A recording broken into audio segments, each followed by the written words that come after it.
Sabi niya ay hindi nabantayan. Sino kaya talaga ang hindi nabantayan ng magulang at sino ba talaga ang hindi nabantayan ang kapatid? Unang-una po, ang Pangulo. Hindi po ito nagbumura, hindi ito nagme-meltdown lalo na sa publiko, at hindi po ito nagbabanta sa buhay ni Numan. Ang Pangulo po ay ikinasal, may pamilya, hanggang ngayon, faithful sa asawa. So, sino po kaya ba ang naging pasaway?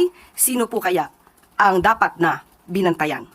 Mari, mga pinagsasabi mo, walang kakwenta-kwenta. Sa totoo lang, para sa isang matalino dapat, dahil abogado ka, yung mga sinasabi mo, nonsense.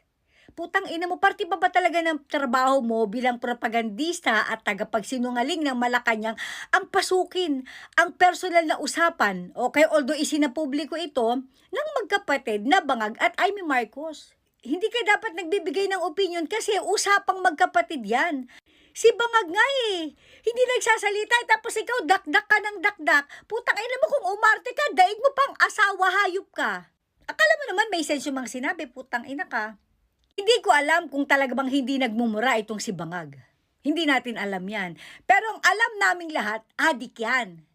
Bata pa lang, nagdodroga na yan. Kaya pinalalabas mo na hindi napabayaan at nabantayan naman si Bangag dahil hindi siya nagmumura. Putang ina, yan ba yung kwalifikasyon ng hindi napabayaan? Hindi ka nagmumura pero nag-aadik ka. May gulay. Anong klaseng katwiran yan? Babanggitin mo pa, nagme-meltdown.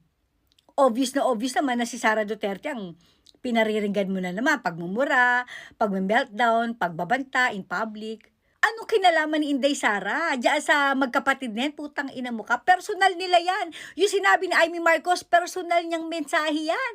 Siningit mo na naman si Sara. Obsessed na obsessed ka talaga kay Sara Duterte. Inggit na inggit ka, putang ina mo ka. Sa totoo lang. Now, balik tayo dun sa nagme-meltdown. Kailan ba nag-meltdown si VP Sara? Interpretation niyo yon. Nung ipinakita ni Sara Duterte ang kanyang galit sa administrasyong ito, lalong-lalo kay Bangag at sa asawa nito at sa pisa nitong magnanakaw din na katulad nila, pag may meltdown, ang interpretation nyo. Interpretation yan. But that doesn't mean na yun. Eh si Bangag, utal-utal, bulol-bulol. Hindi mo alam kung ano pinagsasabi, laging lutang kasi nga high na high sa droga. Nagsasalita in public.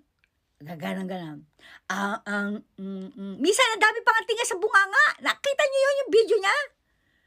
Putangin mo, presidente ka, yung ngipin mo, puro tinga, nakakadiri ka. Diba? Hindi nagme-meltdown si Bangag, pero nung nagsasalita siya, dumudugo gilagid niya. Tanda na sobrang tuyot ng bunganga niya dahil sa